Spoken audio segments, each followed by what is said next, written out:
যুক্তরাষ্ট্রে সরকারের বাজেট অচল অবস্থায় বিপর্যয় নেমে এসেছে বিমান চলাচলে।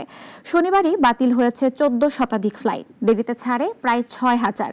দেশটির ইতিহাসের দীর্ঘতম এই শাটডাউনে ভোগান্তিতে পড়েছেন সাধারণ যাত্রী থেকে শুরু করে ব্যবসায়ীরাও। পরিস্থিতি আরও খারাপ হওয়ার আশঙ্কাও রয়েছে।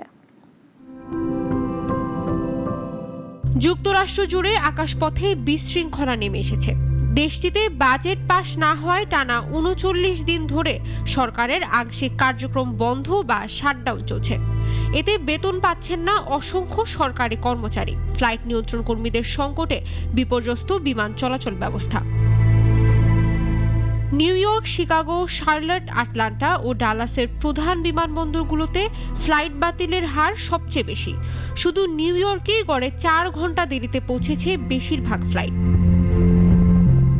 যুক্তরাষ্ট্রের ফেডারেল এভিয়েশন অ্যাডমিনিস্ট্রেশন FAA বলছে, নিরাপত্তা নিশ্চিত করতে আপাতত দেশটির ৪০টি বড় বিমানবন্দরে ফ্লাইট ৪% কমানো হয়েছে। ১৪ নভেম্বরের মধ্যে তা 10%-এ পৌঁছাতে পারে।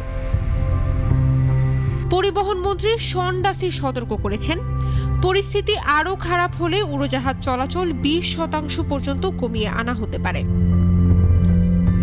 এদিকে বেসামরিক ফ্লাইটের পাশাপাশি ব্যক্তিগত জেট চলাচলেও আরোপ করা হয়েছে সীমাবদ্ধতা। শাটডাউনের কারণে শুধু ভ্রমণ নয়, খাদ্য সহায়তা কর্মসূচি ও সরকারি সেবাও স্থবির হয়ে পড়েছে। তহবিল সংকটে পড়েছে ফেডারেল দপ্তরগুলো।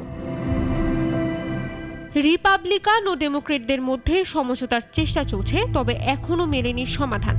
দেশটির ইতিহাসে দীর্ঘতম এই শাটডাউন মার্কিন নাগরিকদের জীবনে তৈরি করেছে চরম অনিশ্চয়তা। আর থ্যাঙ্কসগিভিং উৎসবকে সামনে রেখে ভ্রমণ মৌসুমে যাত্রীদের জন্য পরিস্থিতি আরও কঠিন হয়ে পড়েছে।